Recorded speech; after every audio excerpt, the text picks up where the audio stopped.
Welcome to Causing the Effect, a podcast focused on the exploration of your mind, body, and spirit. Good old Dr. Rob Ciprian. What's up, brother? How you feeling? Doing good. Down here in December in Miami, it's not too bad. Trying to get used to it. You son of a b. Yeah. Everybody, check out. Just for kind of preface, Dr. Rob's come on before. Really a holistic doctor, wellness. Today we're going to talk a little bit about his trip. We're going to talk about the emotional. Out of those four pillars that of holistic health, Dr. Rob's really focused on the energetic, mental, emotional side. Third piece being structure, fourth piece being physiology. And today's going to be focused on the mental, emotional side, partially because I'm in a mental, emotional mood, partially because he just did a mental, emotional trip. But tell me about this trip. Tell me about what you were doing, because we were just chatting a little bit about it. It sounds pretty intense. Sure. Yeah. I just got back. It was late October. I got back from about a 2-week retreat in Tulum, Mexico with this woman, Sasha Cobra. And I went like 2 years ago also. And 2 years ago when I went, I'll tell you, I've been working on myself spiritually over 25 years. I've done some amazing things. Man, I wrote a book about it already, about some of the journeys I've been on myself on the spiritual path and, you know, kind of supernaturally what I've experienced myself, what I've helped others with. But I went to this woman's retreat 2 years ago in Tulum, Mexico. I didn't even know like those things could happen. There was no, drugs involved, no plant medicine, none of that stuff. It's just all meditation, breathing, and directing our focus and ritual. And yeah, it was like I dropped ayahuasca. I went on a journey for about 45 minutes, and I couldn't stop crying from the beauty that I experienced for about 2 weeks after. And it changed my whole life. I moved out of DC. I changed my career. Everything just started falling like dominoes after that in a great way. And I just went on another one of these retreats back in October here. And this time I went a little bit more prepared of realizing the power of what could happen. So I went for a lot of things I wanted to get done. And I just went there and just worked on these things. And yeah, from a spiritual, energetic, emotional side, I did a lot of work. And again, came back a new person again. Feel like I had a clean slate in life of where I could just kind of go wherever I want to now in life. And it's a wonderful thing. Yeah. Yeah, no. And I love that, because some people will throw the retreats down your throat. Like every 6 months you should be on retreat. I like that. Every 2 years, it just seems like, because I feel like that's like a chapter. Like you went through this chapter of Dr. Rob as, your first kind of go. And now 2 years later, there's some stuff you're more aware. You can probably work on things that you're not, but you're not like, it's not getting old and it still had that. It just sounds like a perfect amount of time. Yeah. I mean, I do my work every day. And that's how I got from, being like this street thug graffiti guy to being this doctor who's like lectured at Secret Service headquarters and stuff like that. I've gone through work in my life, and I work on myself every day because I'm good where I am right now, but I have much farther to go. You know what I mean?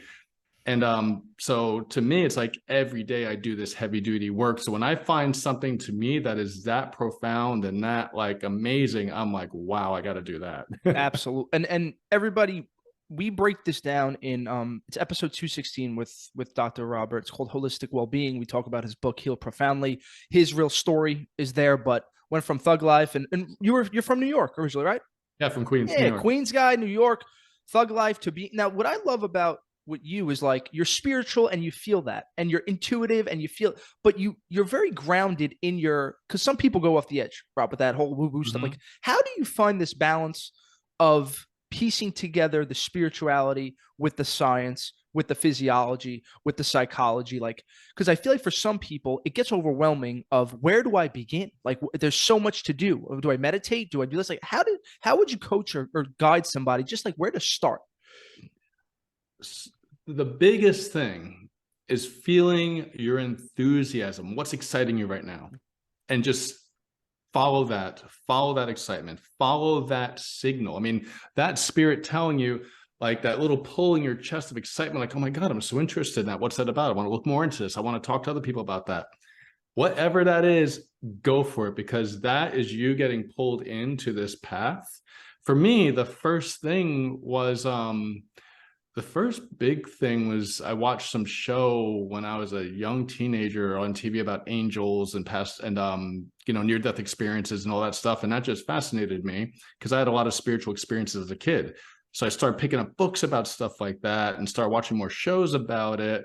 And then, yeah, just followed my life path and everything just kind of fell into place for me. I feel when you're searching and when you're really feeling what's right, everything just shows up for you. Yeah, and I think bringing the awareness into it, you have to be aware of what's going on. That's the first step in this journey, I feel like. And the way that you break it down with each of the four pieces, it's digestible, it's easy. Why don't you run everybody through that? Just give a little summary of the four pieces, and then I love at the top of the pyramids, will always, right? That's my favorite thing. We'll get there too, but explain it for everybody. Yeah. So I break this down so easily because I'm a very simple-minded guy. I mean, I've learned from people with hundreds of degrees on their walls and who, have been touring the whole world speaking and stuff like that, like very complex geniuses. But for me to understand what they're saying, I got to really dumb it down because I'm not that smart, but I am very in tune with systems and conceptual and right brain and intuition. So when I get it that way, I'm like, all right, if you break it down, this is what it's about. So that's kind of what I've done for myself. And this is what I do to work with people that come to me with whatever problem it is in the world. I don't care. I'm like, all right, let's just start breaking down your life and see what you have going, because this is how we're going to fix it, just from these few major pieces. So picture a pyramid with four sides, and each one of the sides of this pyramid, the base, the square, is a different element of life, of what needs to function properly. We have the structural aspect of your body, of course, muscles and joints and your bones and the structure of your organs, how your organs sit in your body. So all the structural aspect of your body, if there's a problem with that, hey, you're going to get all screwed up, all right?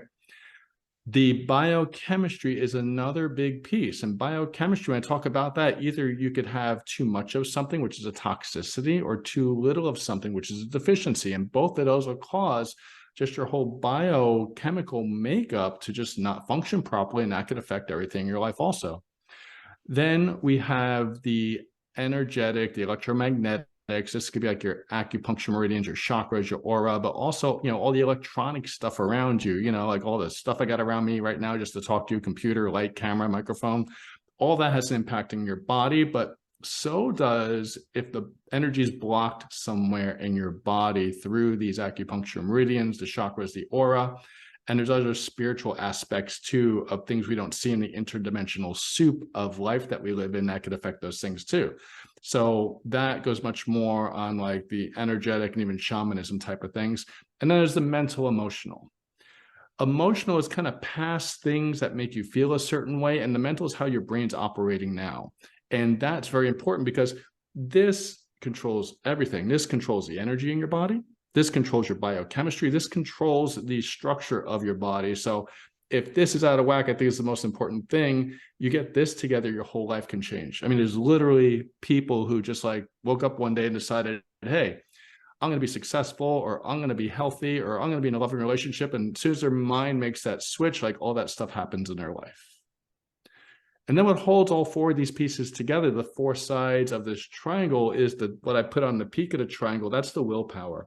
So if you don't have the will to do these things, your life will never really come together and function beautifully. If you don't have the will to work on your structure of your body, like make sure you're moving, get exercise, stuff like that, it's not going to happen. If you don't have the willpower to eat right, get the right foods in your body, or take care of your body, drink enough water, or do a detoxification, or whatever your body needs for the biochemistry, it's not going to work right.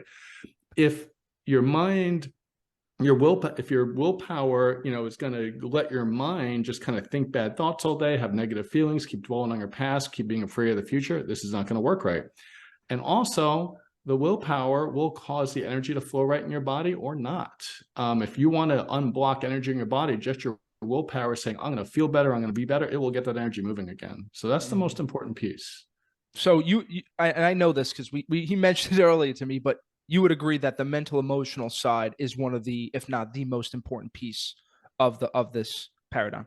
It is, because that changes everything. And that's why there's people who do like I do, like coach others in life, because if you go through therapy, that's about your past. That's the emotional side of things. If you want to change where you're at right now and where you're going in the future, you want the creative side of it. That's more coaching. So some people need that moving forward. How am I going to change how I'm feeling right now? How am I going to change how I'm thinking right now? How am I going to change tomorrow, the next day, the next day? So that's where people need, it's like, you need like you have your personal trainer in the gym, they'll tell you how to work out. You have like your nutrition coach will tell you how to eat.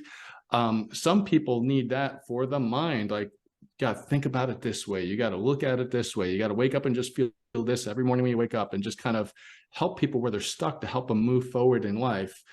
And that could work with anything. It could be relationships. It could be your business, finances. It could be spiritually. It could be your health. I mean, all these things are controlled by this.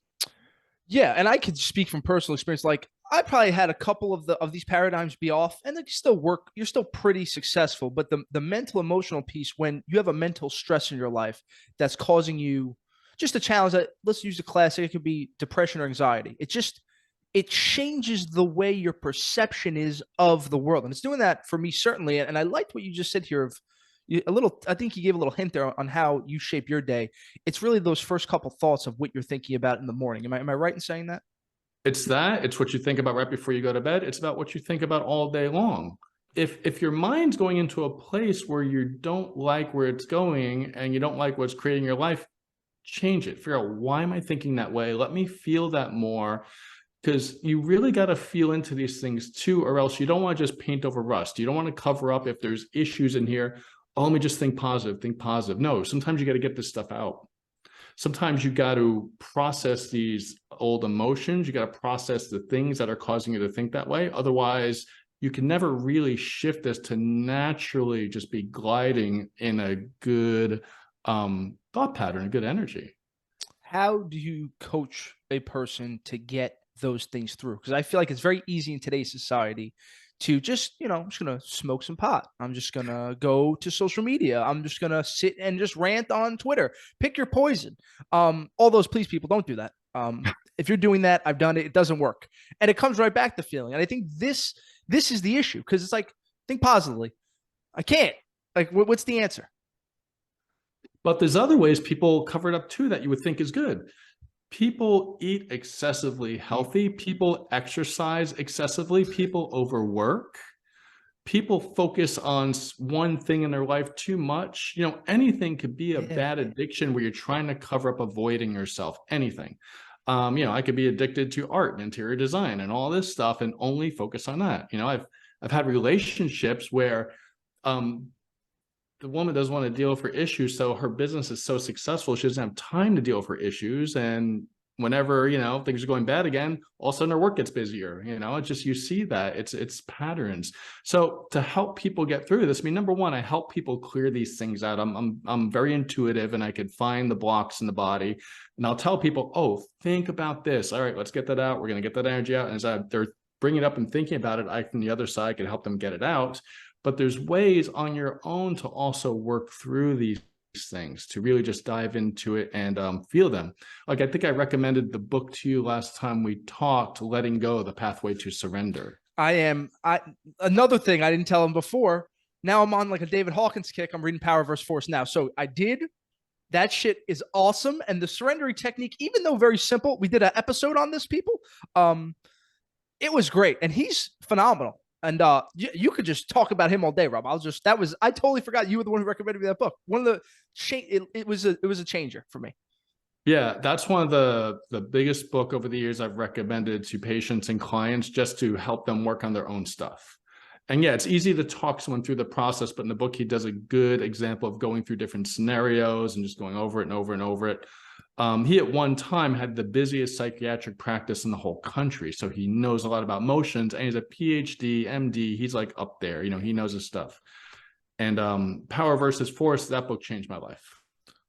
I'm in the middle of it. It's interesting. First half is very dense. Yeah. Yeah. He's like, that's exactly where I'm at. It's because I think with Letting Go, I was like zooming through it. I'm like, this is amazing. And you're doing the practices.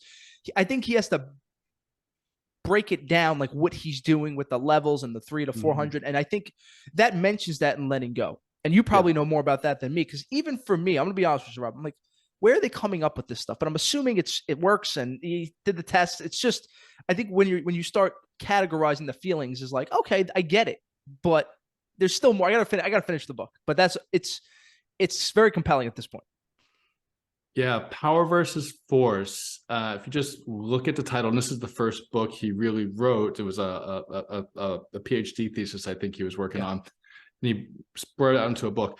Power versus force. Now imagine just living your life by power, where everything happens, everything's there for you, and everything just kind of guides you throughout life, versus force. Wake up every day and have to force things to happen, having to force your life to work. I mean, yeah, you could do it, but it's exhausting, it's tiring, and you really won't get to a place that you really can, your fulfillment, by working by force. So whether we're working by power or versus force, it all depends on where our energy level is. If we're at a lower energy level, like say around things like shame and fear or guilt, we're going to be working more from force and just, it's like you're walking through the mud every day. You got to push yourself to make everything happen. Where if you go over a threshold that is past pride and up into higher emotions, things just start showing up in life to assist you and bring you through these energies. And all the way up at the top of the scale, what he puts is kind of like Buddha consciousness, Christ consciousness, where just miracles start happening in life. And there's all these different realms. He goes through realms of also just expertise of like mechanics and engineering, and then with love, and then with spirituality. So you go through all these different levels, and wherever you are, these are the things you kind of attract to yourself in life. Now, it's fascinating because with kinesiological testing, muscle testing, you could focus on something and say, what energy level is that at? You could check, a car company. You could check a politician. Oops, I didn't say that, but you could check, a relationship for yourself. Where is this on the energetic scale? And you'll see if it's going to bring you good stuff or it's going to take from your life and cause you to struggle. And from a kinesiology standpoint, like I think I may have breezed that over because I wasn't familiar with the testing. The testing scientifically works. So we're talking about science backed with the spirituality by this point. Like this is proven. Well, it all depends on some people say, oh, well, it's science was published in these journals, but not these journals. You know what I mean? And so science is weird. Science is it's so finicky of what people accept and not, because something can be peer review and say, well, yeah, that's logical. And we can't disprove what they said. So boom, it's scientifically factual, but it depends what journal it made it in, whether people believe it or not.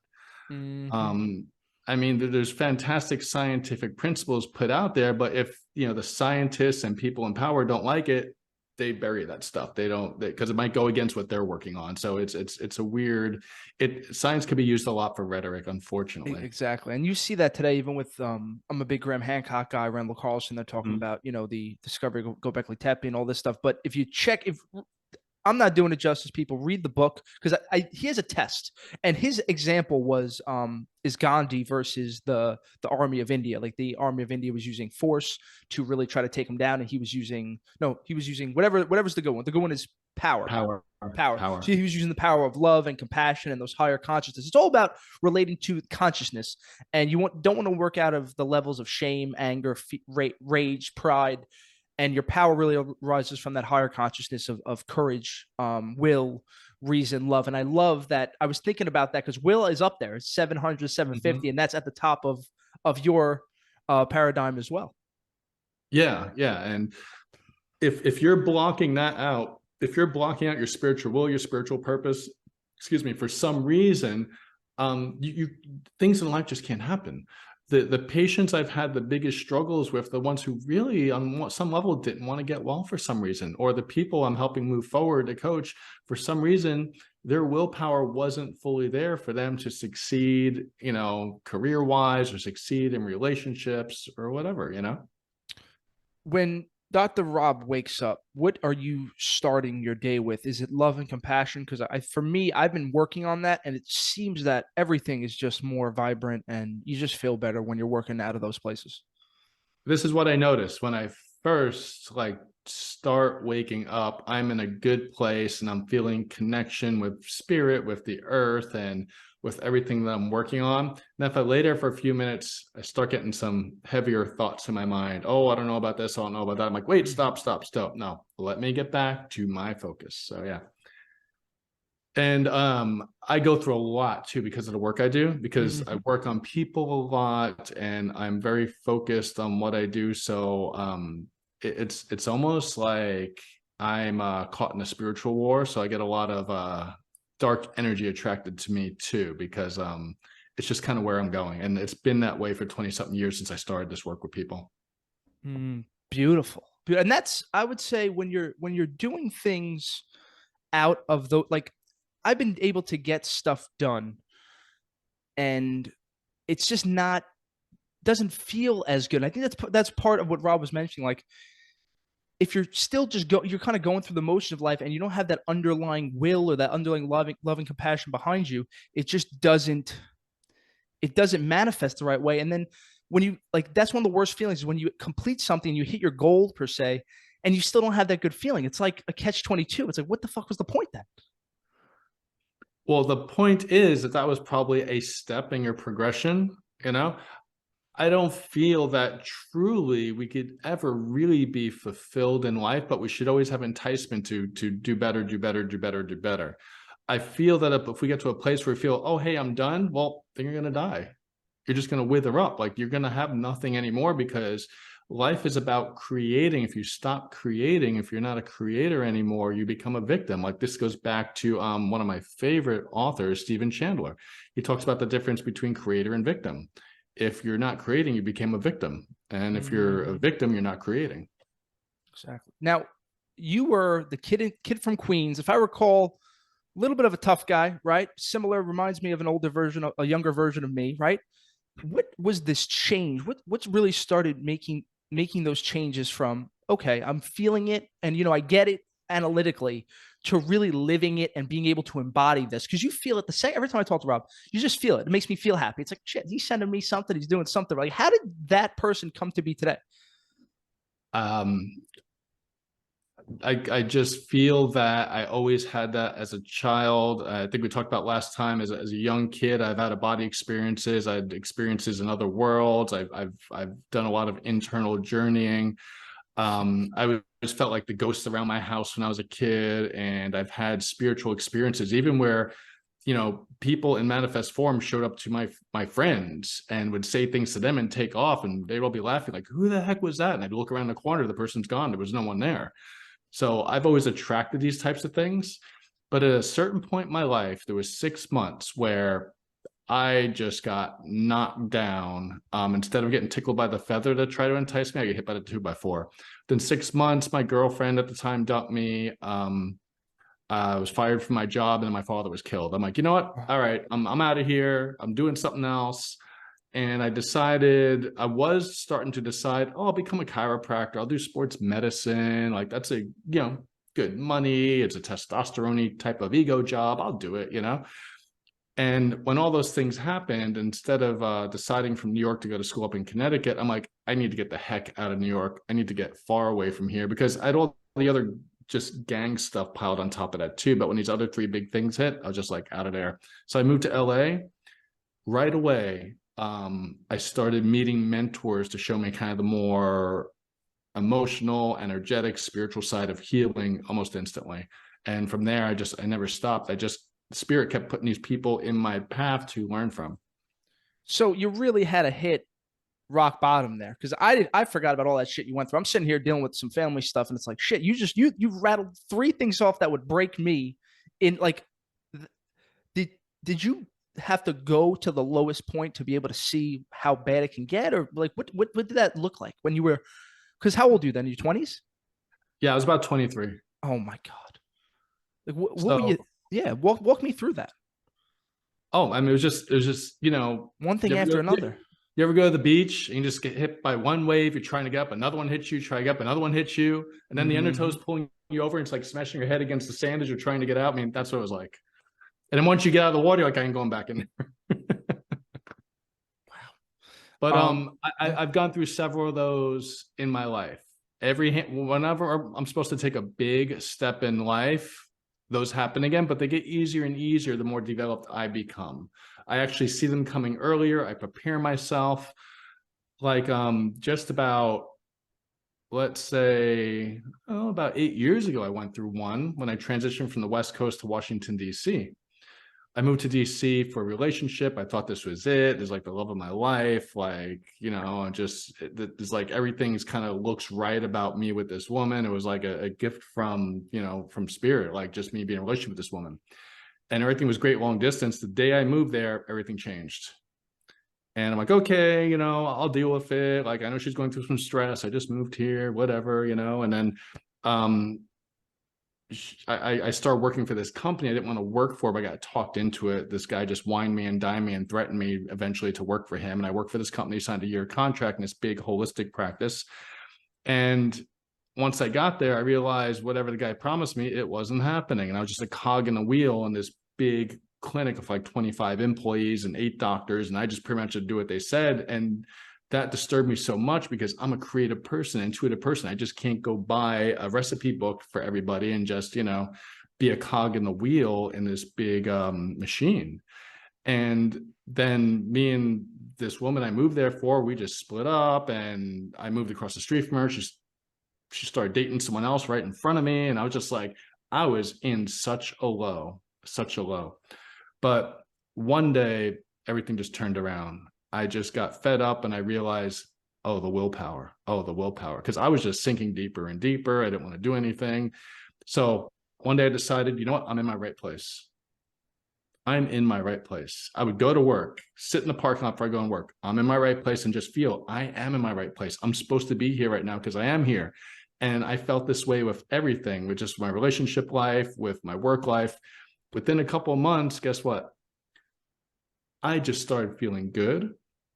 And I got pushed out of the job I was in. He didn't want me there anymore because I was making them lose money because I was healing people too quickly and too fast. So they were losing money, like, get this guy out of here. And relationships started happening, and I got into a new job, and everything, like, you know, just my second week in the new job, I was making as much money as I was in the old place and was just growing up from there. Went into business for myself. I moved to a beautiful place in DC that I loved, had a beautiful apartment. I was getting social, meeting all these beautiful people around where I was in DC. Just from being in my right place, if I was affirming that and feeling that, if I wasn't in my right place, the universe is like, oh, wait, we're going to put you in your right place. Boom, like that. Now, just from shifting the willpower. Just shifting willpower. That shifting of willpower, that's not something that, like, we have these step-by-steps for the gym, even for meditation.